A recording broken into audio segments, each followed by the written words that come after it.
Tres. Muy buenas tardes a todos nuestros queridos auditores, nuestros queridos seguidores. Hoy día estamos en el Renacentista Postmoderno con un invitado de lujo, un querido amigo, un maestro para mí.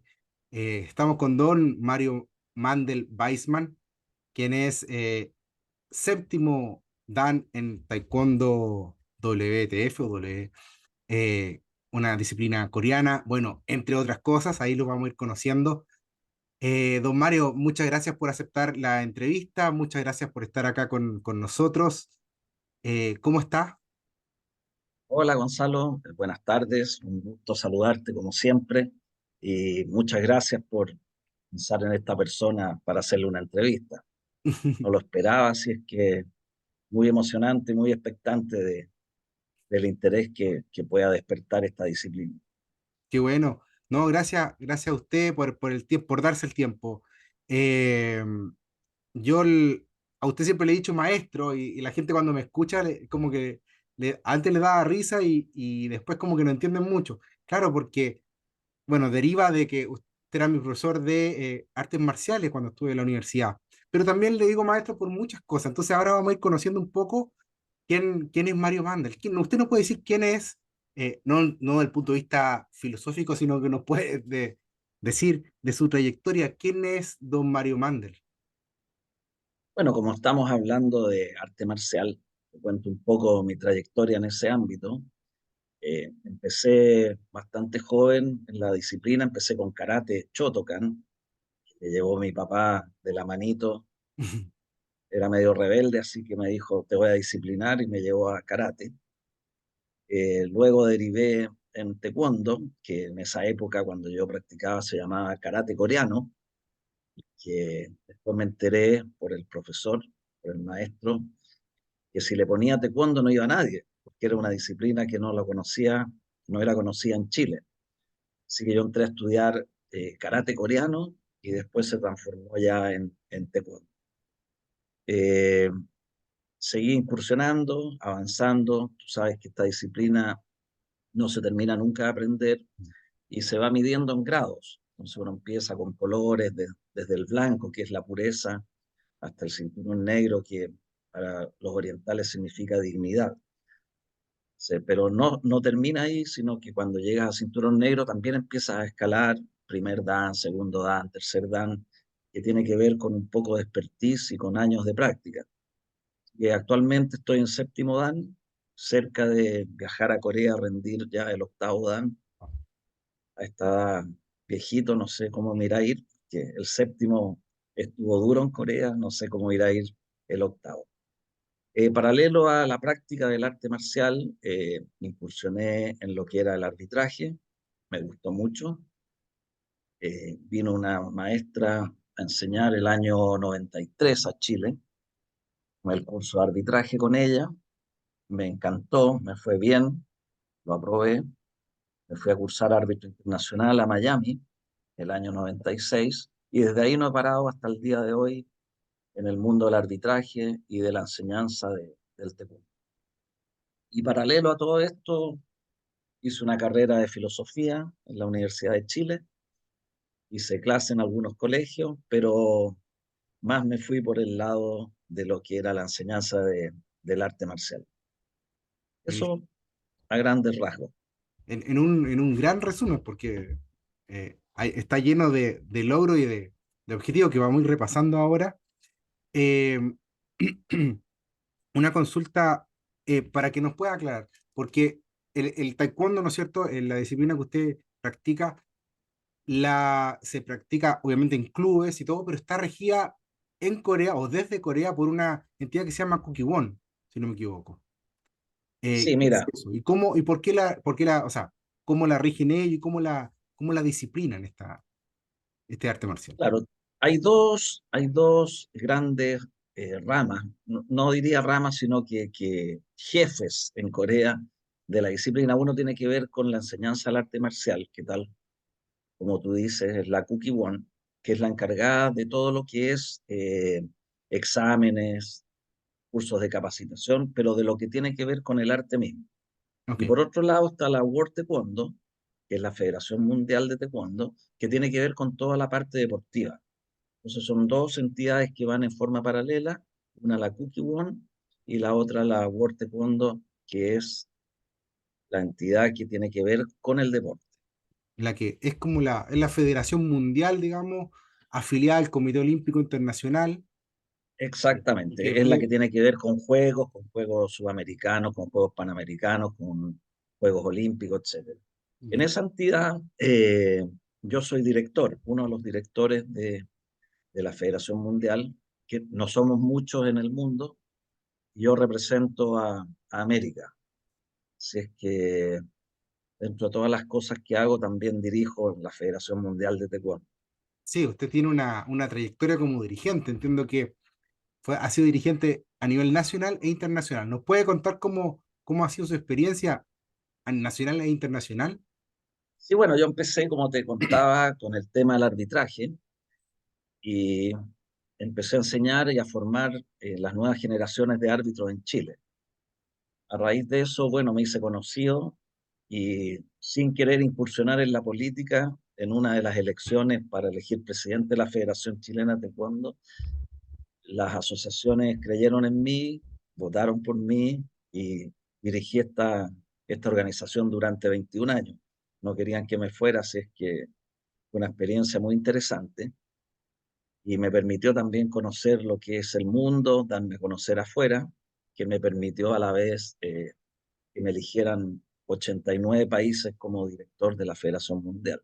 Y empezó prácticamente en Chile, en, en ciertos clubes pequeños donde yo empecé a enseñar el arbitraje y me fui consolidando ya a nivel internacional. Buenísimo. ¿Y en cuánto tiempo hizo esta carrera, digamos? A ver, la carrera fue del año 96, que empecé como árbitro, hasta el 2005, que me eligieron director de la Federación Mundial.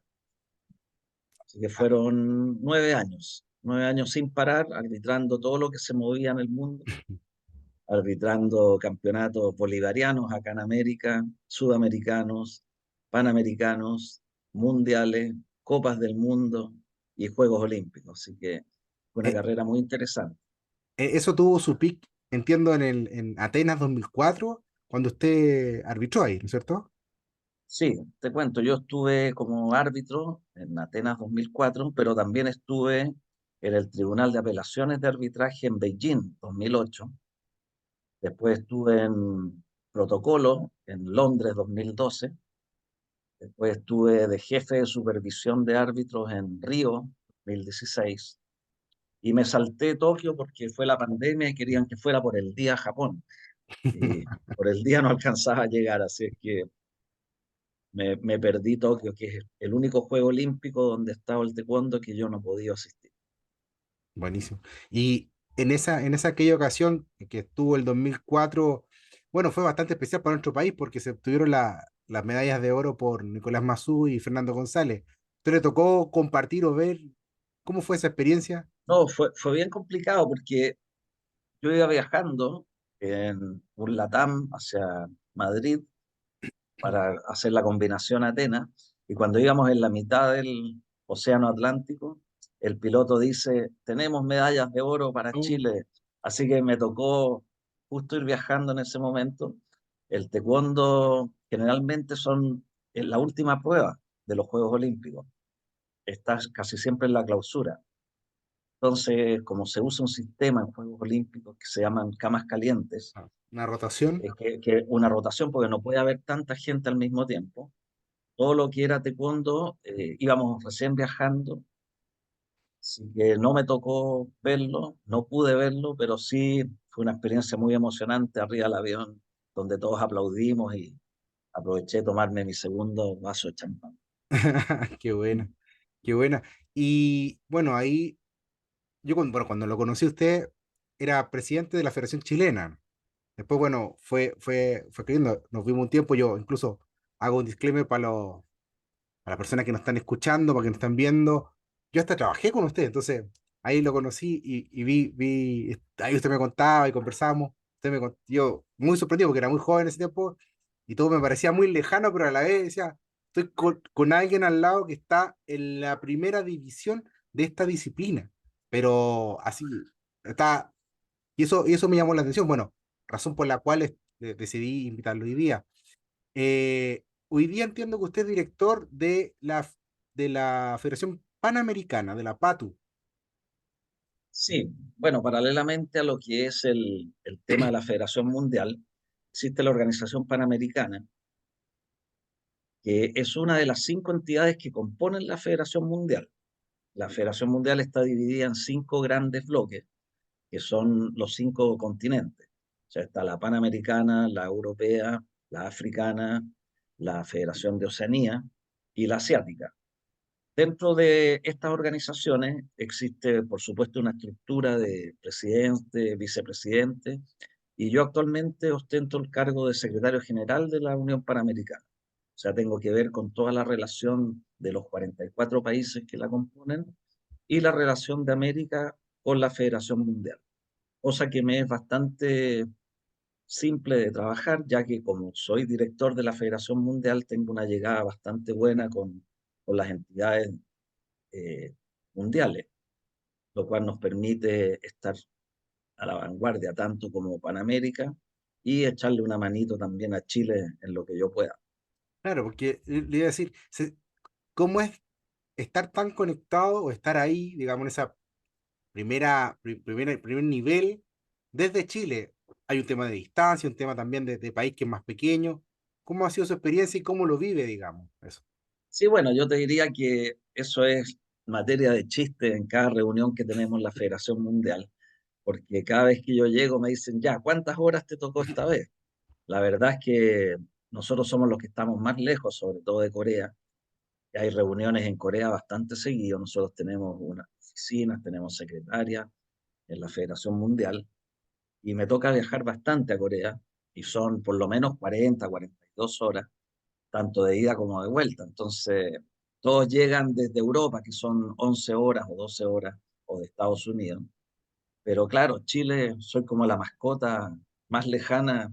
Entonces, cuando empiezan las reuniones de la Federación Mundial, parto yo contando cómo me fui, cuántas horas estuve y cuántas horas esperé. ¿Y cómo, Que cómo es es la complicado trayectoria? insertarse dentro de Chile a nivel mundial, esa es la verdad. Estamos muy lejos y cuesta que los dirigentes chilenos puedan acceder a instancias superiores. Dentro del Comité Olímpico de Chile promueven mucho que los dirigentes, tanto del Comité Olímpico como de las federaciones, traten de insertarse dentro de lo que es el mundo también dirigencial en América y por supuesto en el mundo. Pero no hemos conseguido mucha cantidad de dirigentes chilenos que se inserten. ¿Y por qué se debe eso? Además, quizá un tema de tiempo, de trabajo, idiomas. Sí, bueno, la barrera idiomática es súper complicada. Si no dominas un poco el inglés, no te diría que a la perfección, pero sí por lo menos poder comunicarte para Claro. pedir un vaso de agua, por lo menos, o poder registrarte en un hotel. Entonces, mucha gente o muchos dirigentes de Chile que son muy buenos, les cuesta insertarse en ese mundo, les da miedo. Y lo otro es, tal como tú dices, tener la libertad de un trabajo que te permita hacerlo. Por ejemplo, te cuento como anécdota, para la formación de árbitros internacionales, una de las preguntas más importantes dentro de la entrevista personal es ¿a qué te dedicas? Por ejemplo, si tú eres, no sé, por darte un ejemplo, cajero de un banco, obviamente no vas a poder participar en todos los eventos que te convocan. O sea, lamentablemente es una elite, queramos o no queramos, pero es una realidad del deporte mundial.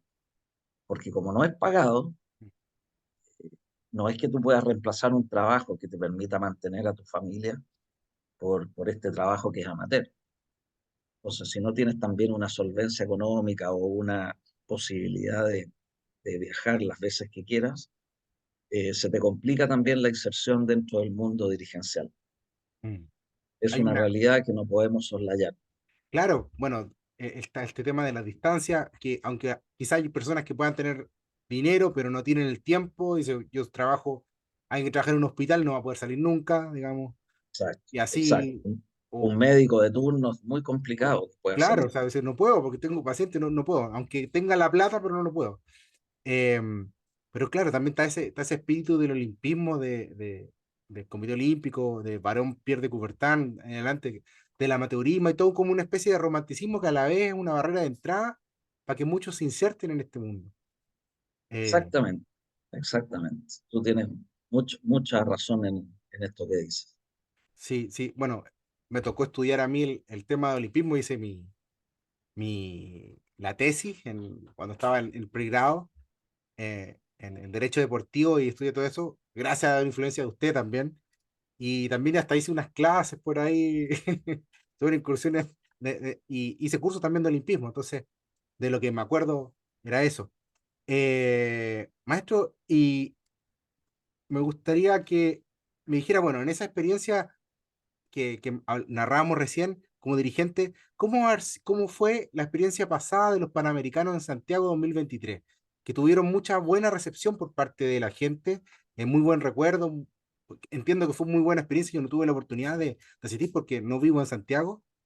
Cuéntenos cómo fue eso para Chile, digamos, cómo fue mirado, dado que usted tiene llegada con la dirigencia mundial, cómo fue observado desde afuera a la experiencia chilena. Sí, bueno, había mucha expectativa por lo que pudiese ser los Juegos Panamericanos en Chile. Eh, lo que me tocó conversar con mucha gente es que nunca habían venido a Chile. O sea, la primera expectativa era, ¿qué es Chile? ¿Cómo es Chile? ¿Dónde es Chile? ¿Y por qué es tan lejos Chile? Y si hacemos un poco de historia, nosotros habíamos ganado como país la sede de los Juegos Olímpicos dos, o sea, de los Juegos Panamericanos dos veces anteriores y las dos veces rechazamos, Mm, ya cerca de realizarse. Entonces también había un poco de susto de parte del Comité Olímpico Internacional, de parte de Panama Sport, que es quien nos dirige aquí en América, si es que íbamos a ser capaces de llevarlo a cabo. Esto empezó con un gobierno anterior, se pasó al gobierno actual y también había expectación si se podía hacer, si no se iba a poder hacer, etcétera. Fue después de una pandemia, mm. de problemas económicos en el país y se empezó a construir, se empezaron a construir las sedes, se empezó a construir la Villa Panamericana, que eran varias torres que estaban ubicadas cerca del aeropuerto Los Cerrillos, y pasaban los días y no se terminaba nada. Así que hubo bastante temor, se trabajó mucho con los delegados técnicos internacionales, con los árbitros, con los sport managers, se trabajó bastante con la experiencia de lo que fueron los Juegos Panamericanos de Lima. Nuevamente, cuando quedaba una o dos semanas, se terminó el pabellón de combate, que era la inauguración de los Juegos. Nosotros partimos, el taekwondo fue el primer deporte. Entonces, el día anterior todavía no se ponían las luces del recinto. Pero ya en la mañana, cuando llegamos, estaba todo perfecto, todo funcionando. Y desde el punto de vista del público, no hubo ningún error, ningún fracaso. Y empezaron a terminarse las sedes a medida que se hacía el taekwondo, después se hizo el judo, después se hizo el karate en la misma sede, y se empezó a terminar el recinto de gimnasia, atletismo, etcétera. Se terminó la villa panamericana y pudieron alojar y estuvo súper entretenido. Y bueno, la conclusión final es que fue uno de los mejores Juegos Panamericanos de la historia. Qué bonito, qué A bonito, pesar a pesar de eso, a pesar de lo que no se ve, lo que sí se ve es una imagen país excelente, qué bonito, organizativa, de transporte, de alojamiento, de comida, de arbitraje, etcétera. qué Así bonito. que yo creo que muy positivo como imagen país, como imagen deportiva y como organizadores de unos juegos. Por eso, terminados los Juegos Panamericanos, se hablaba de realizar unos Juegos Olímpicos. Se pegaron el Pero salto. ya se habían entusiasmado demasiado. Yo creo que vamos por parte. Mm, Hicimos unos hermosos Juegos Panamericanos. Yo creo que ese es el recuerdo y el legado para Chile. qué bonito. Claro, lo otro es como, claro, los retrasos, los problemas son como los dolores del parto para la mujer que tiene la guagua. A nadie le importa salvo a la mamá, digamos. Todos quieren ver la guagua. Claro, Por ejemplo, el recinto nuestro, la noche anterior, se inundaron los baños. Oh, Y a las 3 de la mañana llamaron de la guardia a mi señora, que mi señora justo, ella postuló para Panama Sport y quedó como Sport Manager del taekwondo. Así que ella estaba a cargo del recinto. Y estábamos durmiendo y llaman, le dicen, hoy se inundaron los baños, mañana empezamos a las 8 de la mañana. oh. Entonces le dijimos, bueno, cierre la llave.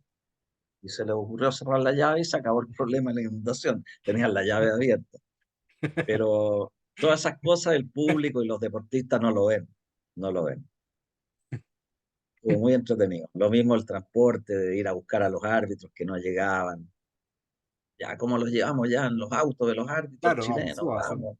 Salíamos y todo funcionaba desde desde la perspectiva del público, que es lo que nos importaba a nosotros como imagen. Claro. Es como, claro, en el cine está enfocando a cierto lado, lo que no se vea en la cámara da lo mismo. Exactamente, eso da lo Vamos mismo. arreglando, vamos Da arreglando. exactamente lo mismo. Sí. Qué buena. Eh, y la experiencia chilena en la interna, si ha tenido la oportunidad de recibir comentarios de los dirigentes, de los árbitros, de los deportistas, ¿cuál es el sabor también que quedaron ellos? Bueno, desde el punto de Siempre se vista tiene del más, pero taekwondo, no les fue muy bien a los mm, chicos, entonces están un poco decepcionados, pero eso es un tema coyuntural del deporte. claro, o sea, Ese día no estaban bien, pero eso no significa que los juegos no fueron buenos. ya, Desde el punto de vista de Panam Sport, que es lo que a nosotros nos interesa, fueron espectaculares. qué Muy bueno, bien. Tanto es así que por primera vez viene el presidente de la Federación Mundial de Taekwondo a ver el taekwondo en los Juegos Panamericanos. Así que cuando nos dijo que venía, eh, era como organizar un segundo Juego Panamericano, solo para porque él él, viene claro. con solo Sí, para él. Entonces, pucha, lo llevamos a las viñas, conoció, comió marisco, lo enfermamos de chilenitis.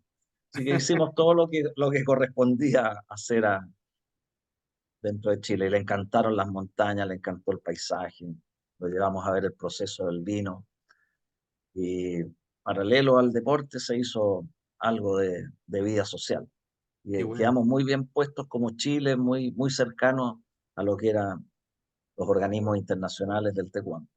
qué Y bueno. también tenemos que considerar que el presidente de Panama Sport es chileno, que es Neven Illich, que lo hizo espectacular y se la jugó también por Chile. Así que Claro. creo Él que tiene una estuvo muy experiencia bien la imagen. como Sí, empresario también, o sea, como que aplicó todo lo que sabía en producción a eso. exactamente, todos los recursos hacia eso. Qué Que si buena, Lima fue bueno, Santiago fue muy bueno. qué bueno. Sí, Vamos a ver qué viene a futuro porque no tenemos sede. Colombia iba a ser y se sí, falló. Sí, sí. Bueno, al final igual eso siempre se puede resolver a última hora, pero lo importante es que como Chile quedaron bien. Al menos desde el público hay una muy buena sí, imagen, claro. pues todos quedaron así. Como Muy, anécdota te puedo contar que cuando Colombia dijo que no lo iba a poder hacer, todo el mundo dijo, ya, hagámoslo en ya, Chile si está hagamos todo el list. listo. Sí, Claro, hagamos el BIS. Así que eso significa que no estuvo mal, que estuvo bien. ya, qué bonitos. Si no Claro, hubieran dicho Chile ni en broma de nuevo, vámonos para Estados Unidos. vámonos para otro lado, claro. En, para un poco aclarar a la gente que nos está escuchando, un juego panamericano, bueno, continentalmente es lo máximo, dentro del taekwondo, digamos, una competencia, y está un peldaño más abajo que los Juegos Olímpicos, ¿no? Sí, son los Juegos Olímpicos de América. Claro. ¿Y esos clasifican para los Juegos Olímpicos en caso del taekwondo? En el caso del taekwondo casi clasifican. Ya, Te explico. En el caso del taekwondo están divididos en eventos G. ya, Los eventos G hay G1, G2, G4, G5, G8, G12, G16, etcétera. ¿Qué significa esto? Que el que saca medalla de oro en un evento G, por ejemplo, en un evento G1, son 10 puntos para el ranking mundial. ok, En un G2 son 20, en un G4 son 40. Clasifican para Juegos Olímpicos, en primer lugar, los 5 mejores rankeados por categoría del mundo. Por lo tanto, si tú en un juego panamericano sacas 80 puntos, estás muy cerca de clasificar directamente a Juegos Olímpicos. Sin embargo, no clasificas directo si es que no logras quedar entre los 5 primeros. Ya. Pero Entonces, suma mucho. claro, hay deportes que son clasificatorios, que si tú ganas una medalla ya clasificas directamente. En taekwondo no. Ya. En taekwondo es por lo que tú has hecho en tu trayectoria entre Juego Olímpico y Juego Olímpico. En el ciclo olímpico que, como usted bien dice, entre un juego y otro se activa este juego, este ciclo olímpico. Claro, el ciclo olímpico se llama Olimpiadas. La gente Claro, porque dice, las Olimpiadas no son en los juegos, digamos. no son los Juegos Olímpicos. La Olimpiada es el Físicamente. proceso donde tú, entre un Juego Olímpico y el otro Juego Olímpico. Y en esa Olimpiada es donde tú tienes que hacer los puntos para clasificar. Hay otra, los que no quedaron entre los 5 primeros tienen eliminatorias continentales, que en el caso de América va a ser en República Dominicana, y el que saca medalla de oro o plata clasifica a los Juegos Olímpicos O sea, los directamente. finalistas van para allá, Los dos con la finalistas, plaza. que casi nunca pelean la final porque ya clasificaron. Claro, Y porque así lo van a hacen lesionar. en los 5 continentes, claro. O sea, así vas completando el cuadro de quiénes participan, quiénes son los atletas para Juegos Olímpicos. O sea, es Entonces, la creme de la crema y es la elite del taekwondo que va. O la sea, elite de la elite. los primeros cinco de este ciclo olímpico, o sea, de la Olimpiada, más los finalistas de esta De los clasificación. 5 continentes. O sea, Ahora, los que no clasifican en esos finalistas de los 5 continentes tienen aún una chance más, que es la eliminatoria olímpica mundial. ya. La eliminatoria olímpica mundial pueden ir todos los continentes como última chance a clasificar. Y eso es Y como un también abierto, el oro y van todos. plata, claro, van todos, pero ahí ya no van los que clasificaron, No, van los que no quedaron, es como un van abierto. los O que no quedaron. sea, Exactamente. van todos para allá, dentro de la categoría compiten. Sí. Ahora, los países Perdón. están divididos en categorías de peso, lo que son los Juegos Olímpicos en Taekwondo. Son 4 categorías masculinas y 4 femeninas. Solamente el país puede presentar 2 masculinos y 2 femeninos. No puedes clasificar los 8, salvo el país anfitrión, que los tiene por derecho propio. O sea, Francia ya tiene los 8 clasificados para lo que es París 2024. Que Francia es una Eh, potencia también, ¿o no? Además, sobre todo en categorías de peso alto, Alto, sí. heavy, claro. Buenísimo. Bueno, ahí queda un poco claro, nos queda un poco claro lo que son esas especies de eliminatorio y todo. Dentro de, dentro de, dentro de los Juegos Panamericanos, dentro de los Juegos Olímpicos, también están los Panamericanos, los Paralímpicos. Quiero que dediquemos un espacio a la inclusión. Yo entiendo que se hicieron eventos de Paralímpicos acá y el taekwondo participa en qué modalidad, maestro? Sí, siempre después de un juego vienen los Juegos Paralímpicos. En los Juegos Panamericanos, después vienen los Juegos Parapanamericanos. Juegos Olímpicos, Juegos Paraolímpicos. El taekwondo participa en este momento en categoría de combate, que es la categoría K40, ¿ya? Y que lo determina por amputaciones de mano. Entonces tenemos manos, brazos, antebrazos, y con una regla muy parecida a lo que compiten los normales, las personas que tienen sus extremidades completas, Ujú. y con un reglamento un poco adaptado que no permite el bloqueo, que no permite el golpe de puño por razones obvias, Claro, ni patadas a la cabeza, porque no se pueden bloquear. Entonces sería demasiado fácil golpear claro. la cabeza. Claro, entonces la categoría K40 se divide en K42, 43, 44, y en Juegos Olímpicos va a estar la K44. Para eso hay una organización que son los clasificadores médicos que determinan cuál es la deficiencia y en qué categoría y si cumple o no cumple el requisito para participar. Eso en el caso del taekwondo.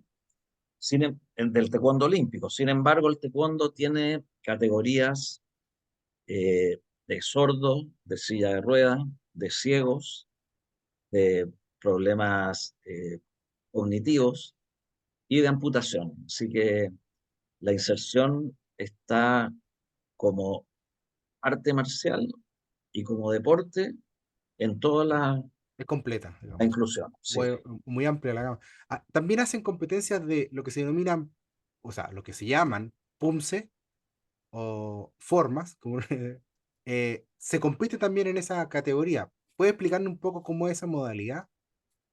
sí, correcto. En Juegos Panamericanos solamente está incluido el PUMSE, no así en Juegos Olímpicos, que es solamente combate.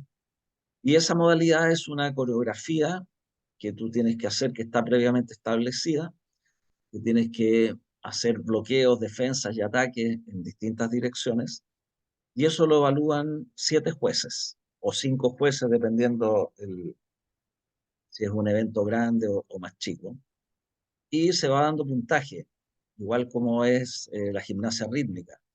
Cada juez otorga un puntaje que parte de 10 y por cada error te van descontando con una botonera, con un pulsador electrónico, hasta llegar a tu puntaje.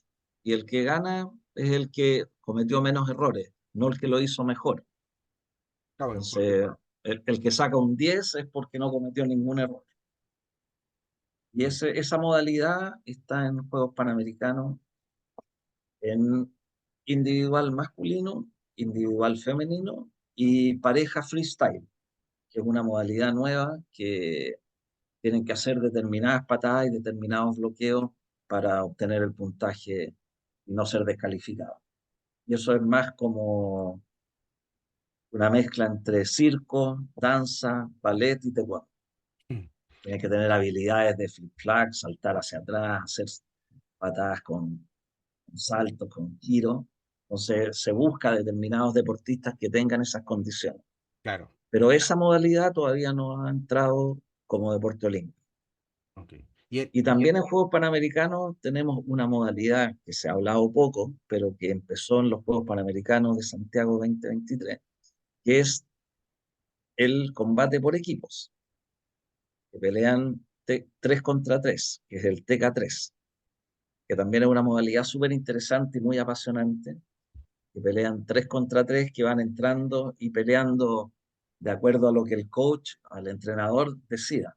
Tú entras a pelear, haces ciertas patadas y te están pegando, te sacan, entra otro, y no para, no para, no para, no para. Entonces se otorgan muchos puntos, es muy apasionante para el público.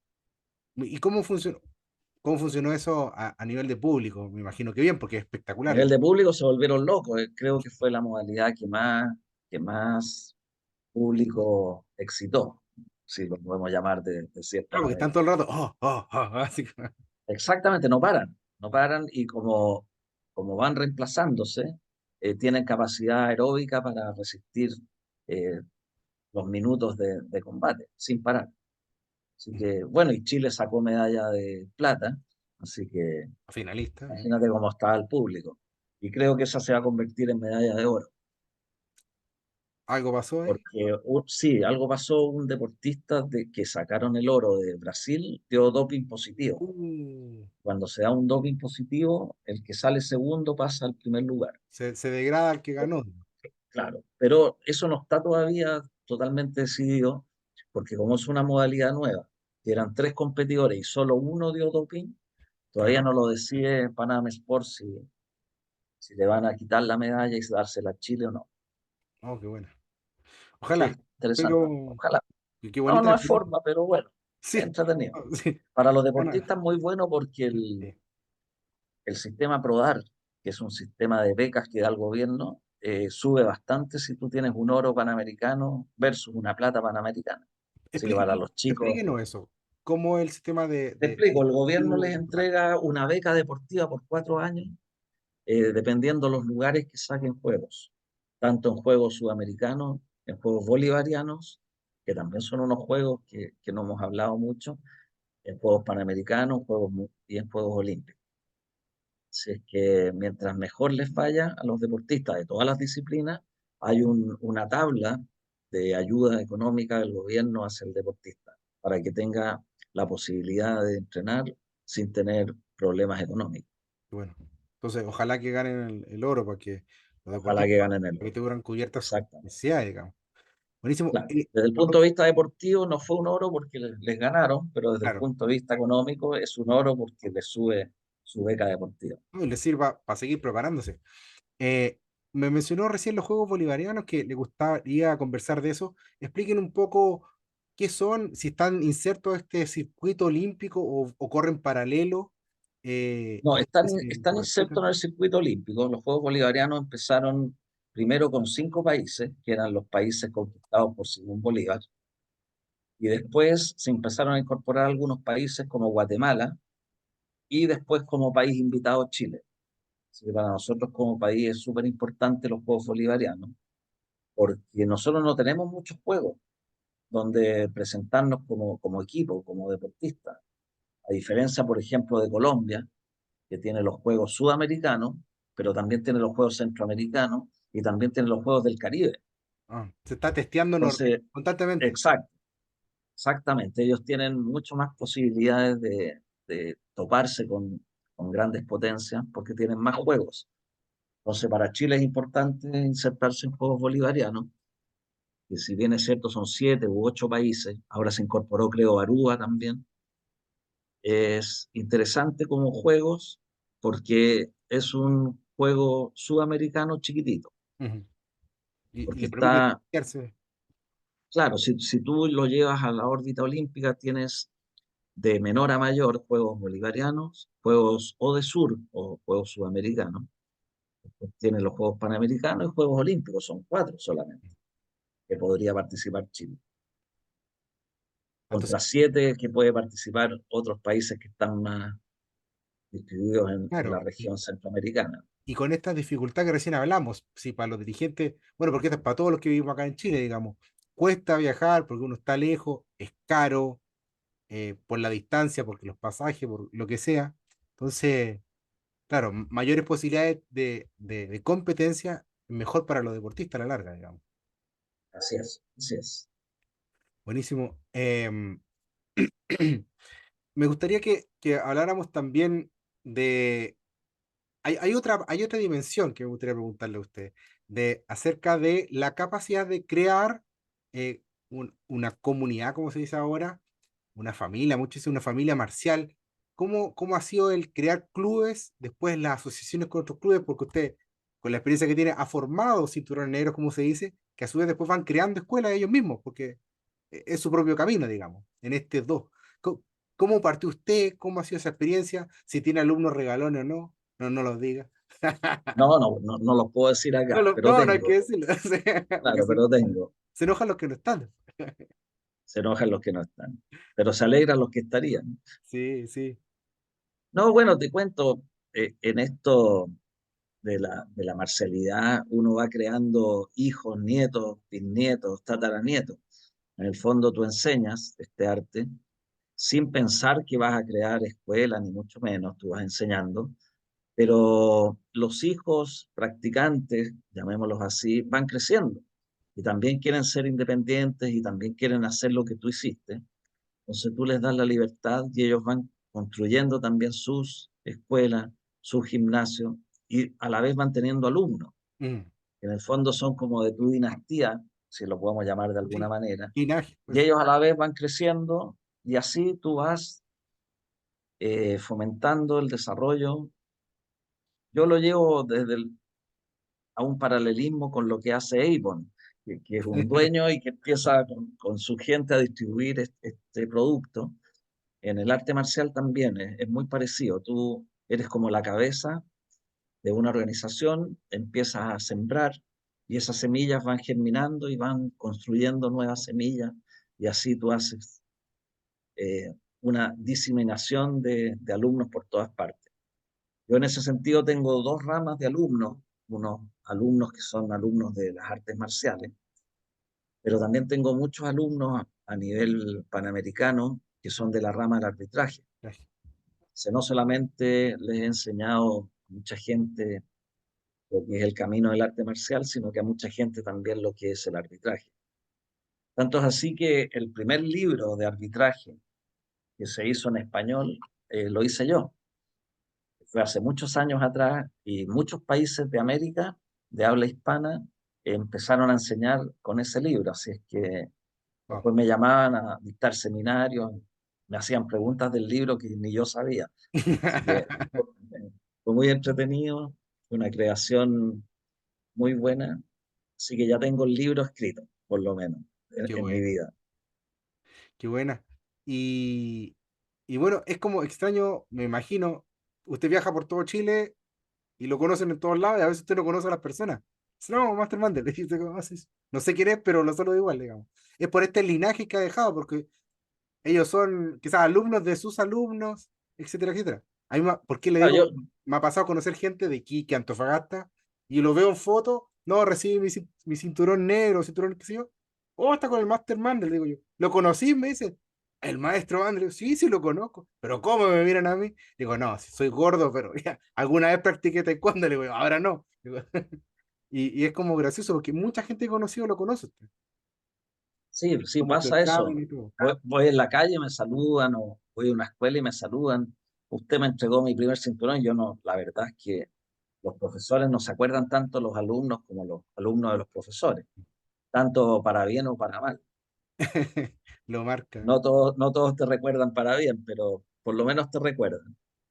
Se queda. Y dentro de ese recuerdo que estamos hablando, lo voy a sacar un poco del tema, pero creo que es algo Ujú. muy importante. Usted tiene una formación en filosofía, estudió filosofía. Eh, por las conversaciones que hemos tenido, usted hizo su tesis en el Marqués de Sade y su profesor de tesis era un cura católico y usted es judío. Cómo fue eso? Porque creo que es una gran historia. Bueno, eso Cuéntame. fue súper entretenido. Yo terminé la formación en la Universidad de Chile de estudios de filosofía y tenía que elegir un profesor guía para hacer la tesis, para recibirme, y no había ningún profesor disponible. Entonces fui a hablar a rectoría, les dije, oye, tengo que hacer la tesis, me dedico a otras cosas, no puedo estar toda mi vida sin poder recibirme. Y me dicen, ah, pero el profesor X es tesista y él te puede guiar.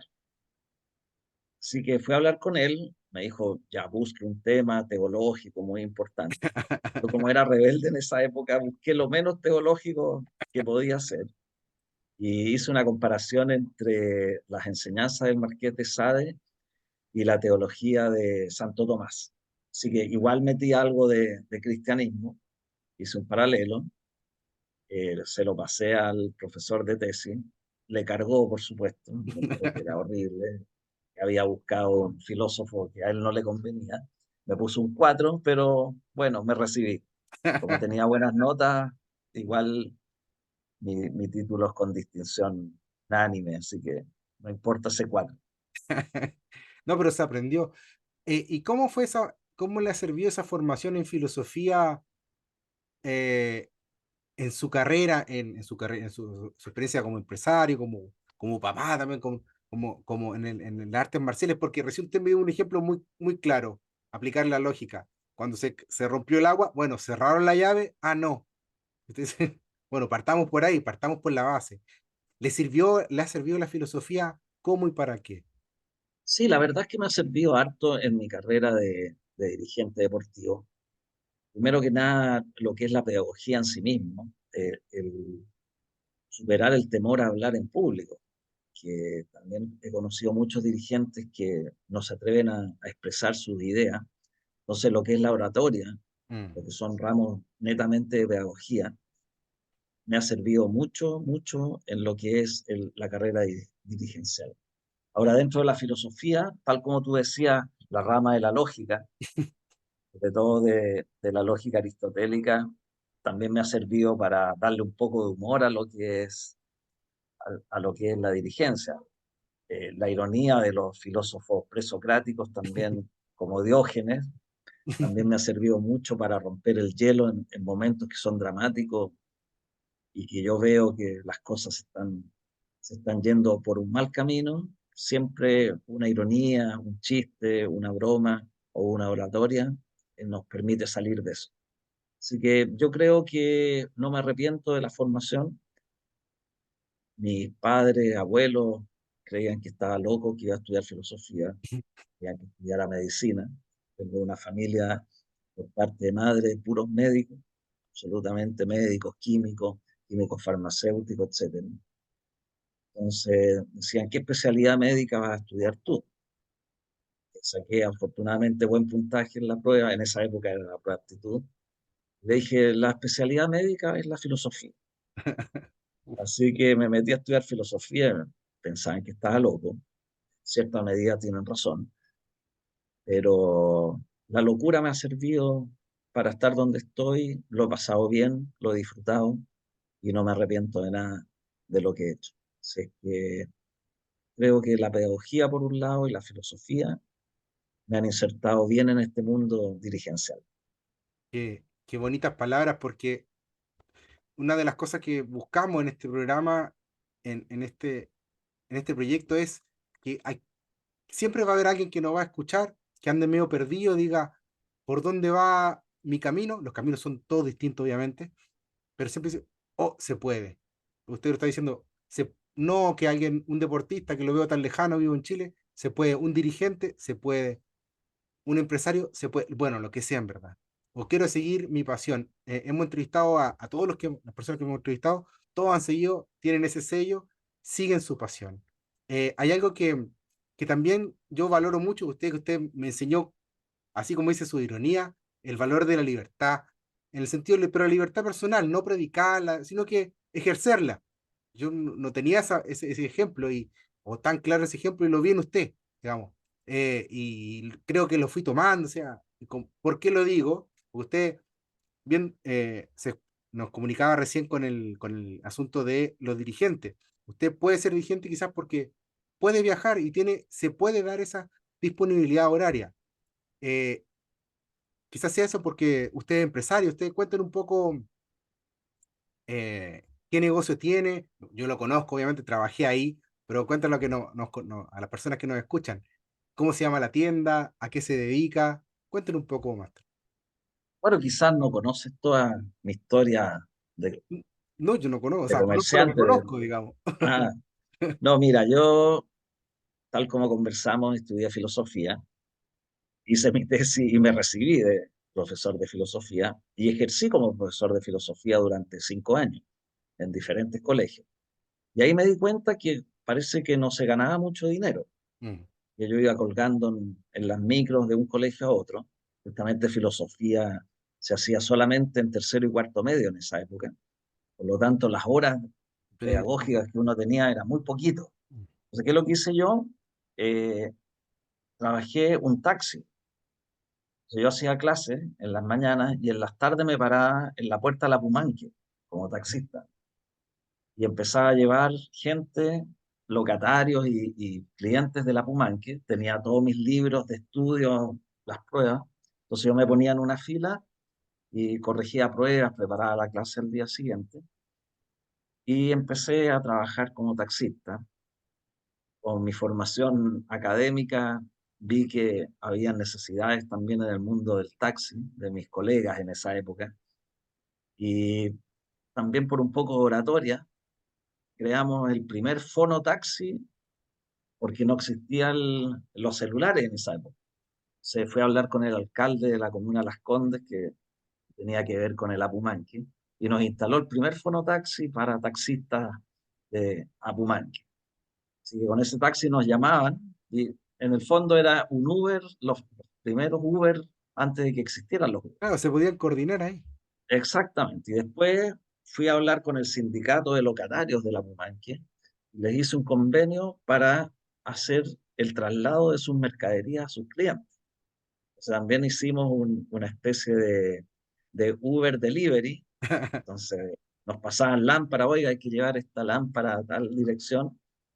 Y así empecé y con un cliente que tomé, eh, empezamos a conversar y me empecé a meter en el mundo de los condimentos y de las especias.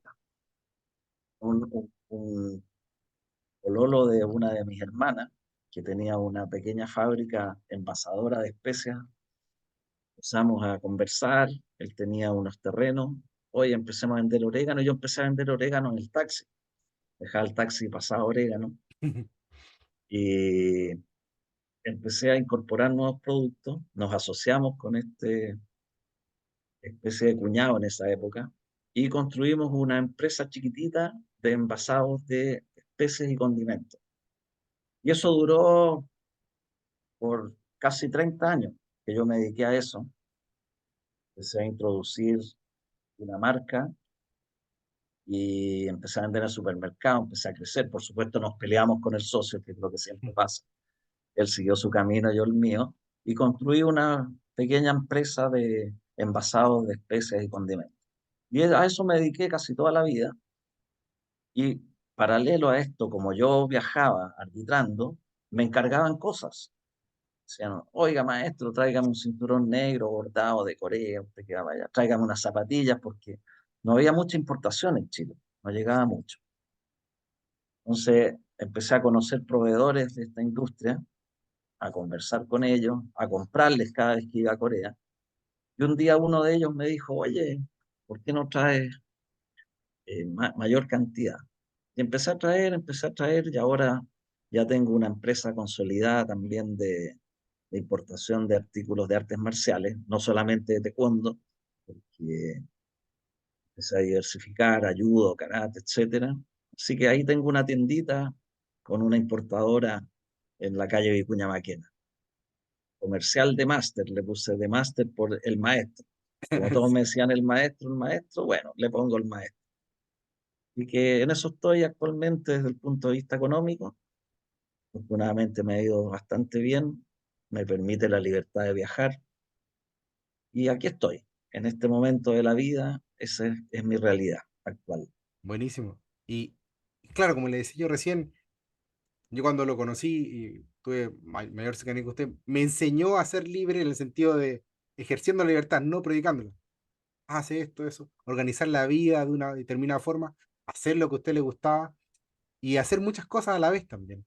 Eso yo lo vi y agradezco mucho que me lo enseñó. Eh, Maestro, ahora ya haciendo un poco el cierre, agradecer, aclarar a los que nos escuchan, ¿por qué le digo maestro? Porque dentro de la tradición del taekwondo, por su, por sus grados en el cinturón negro, usted tiene la calidad de maestro, no es, no es, no es al azar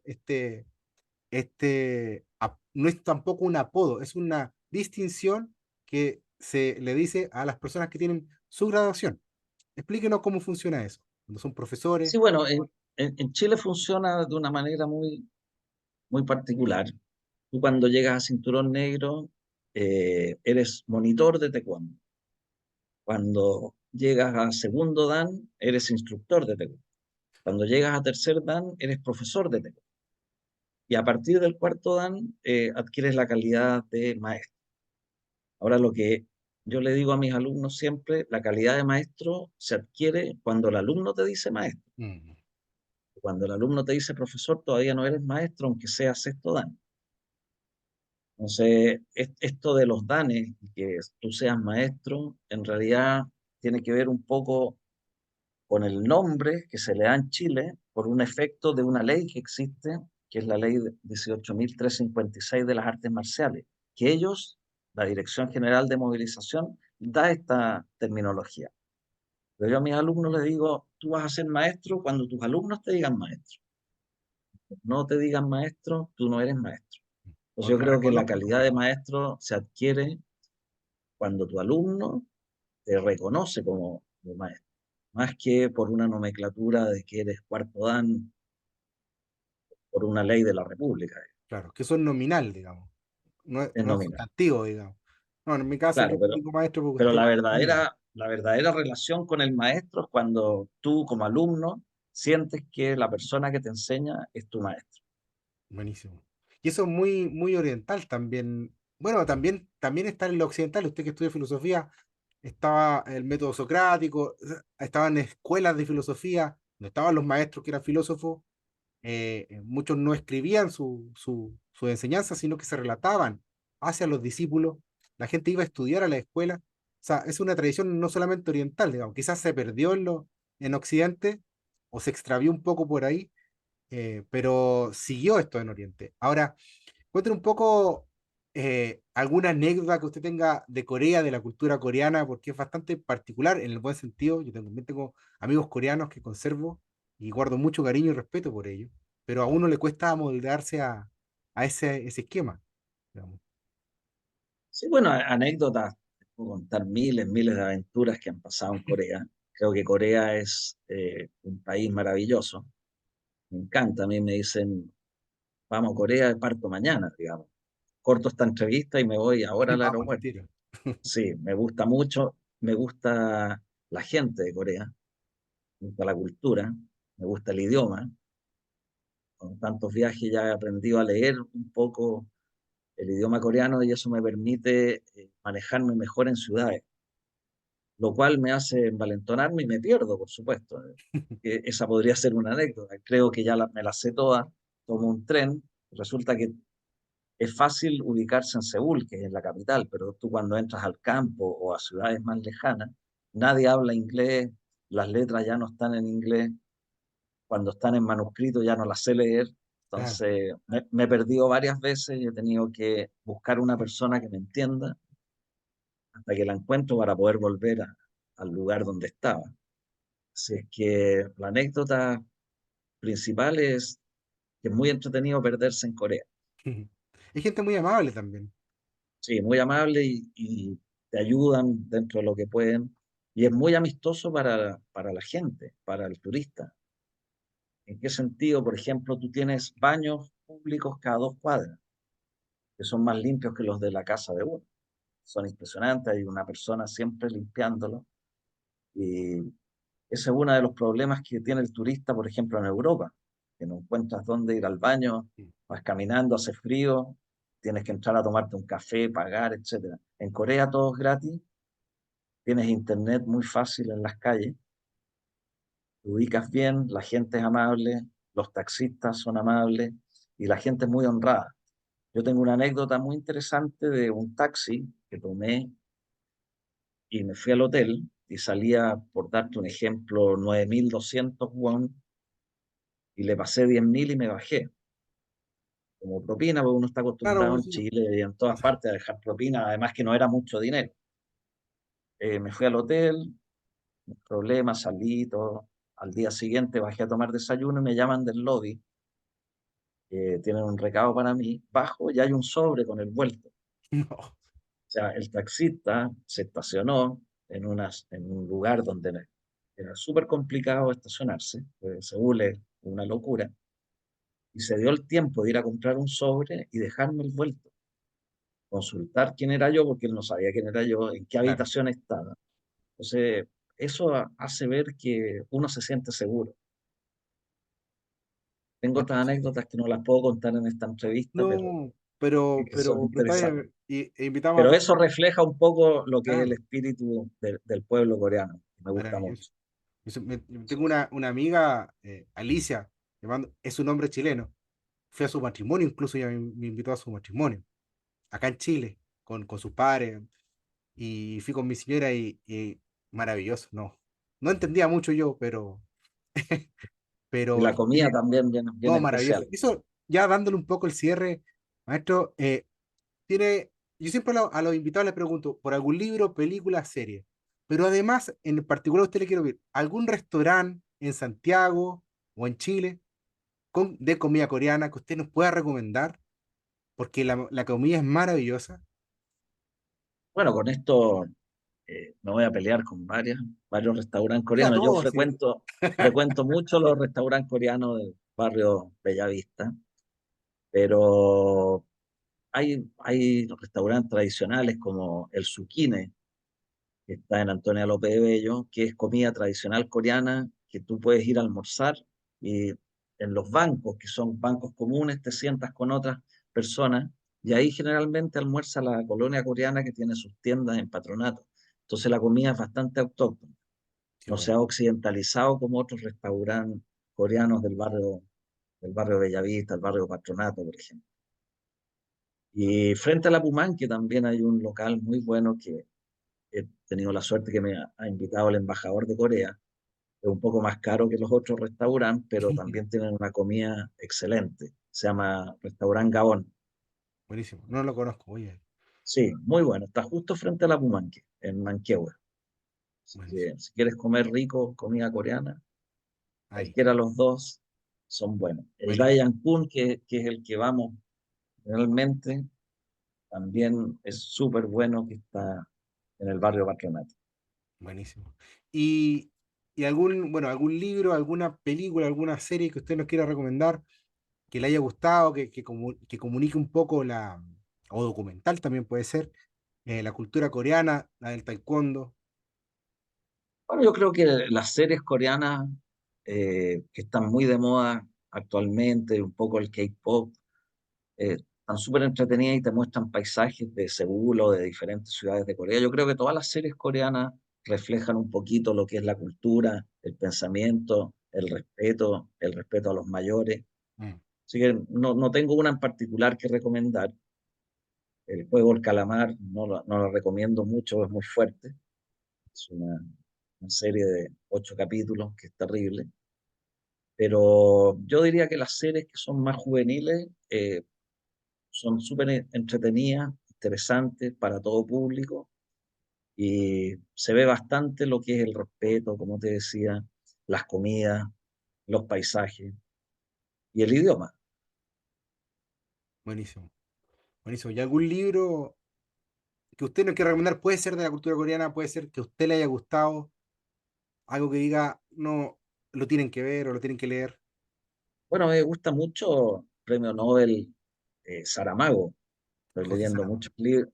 muchos libros de él. Estoy leyendo ahora El hombre duplicado Hay una película muy buena, de Saramago. de ese libro. Ah, mira, esa no la he Y visto. la vi hace poco y que así como, ahí busqué la Sí, información y mira, yo acabo de terminar el ensayo sobre la ceguera, a también de propósito Saramago, a propósito de la pandemia, yo ahí a propósito de la lo pandemia. leí en pandemia, me parece que me lo regaló mi señora. Digo, mira, esto, yo así, bueno, había tiempo en ese tiempo, uno estaba encerrando recién y todo, y lo agarré y muy bueno, muy Sí, el bueno. otro libro que me gusta mucho, eh, tú mencionabas también de mi religión judía. Tengo un libro que es mi libro de cabecera, que también es un premio Nobel, que es Isaac Bashevis Singer, cuentos de, cuentos de Isaac Bashevis. Son increíbles, te remontan a épocas antiguas y de la cultura judía antigua, antes de la creación del Estado de Israel. Son cuentos Buenísimo. muy entretenidos, cortitos, ideales para leer en el avión. Qué buena. Así que esos libros te recomendaría por ahora. Muchas gracias. Bueno, hemos llegado al término de esta entrevista. Uh, Gracias, maestro Mario. Gracias por todo. Aprovecho la oportunidad de agradecerlo en público. Gracias por todo. Gracias por lo que me ha enseñado en el arte marcial. Yo era bastante malo, pero aprendí muchas cosas de la vida con usted en aquellos años. Estoy hablando de hace casi 20 años atrás. Eh, yes. Cómo pasa el tiempo. Me enseñó muchas cosas y me dio mucha confianza también. Trabajé con usted, agradezco eso. Eh, Agradecer su tiempo ahora, agradecer esta bonita entrevista porque nos ha contado, hemos pasado por varias cosas muy técnicas, muy personales y hemos querido reflejar un poco el, a- el aspecto diverso, renacentista, igual que el nombre de este programa, de este gran invitado, don Mario Mandel Weisman. Don Mario, muchas gracias, un abrazo muy grande y gracias a todos los oyentes, a todos nuestros suscriptores. Los invito a darle like, difundir y suscribirse. Un abrazo grande. Adiós. Gracias, Gonzalo.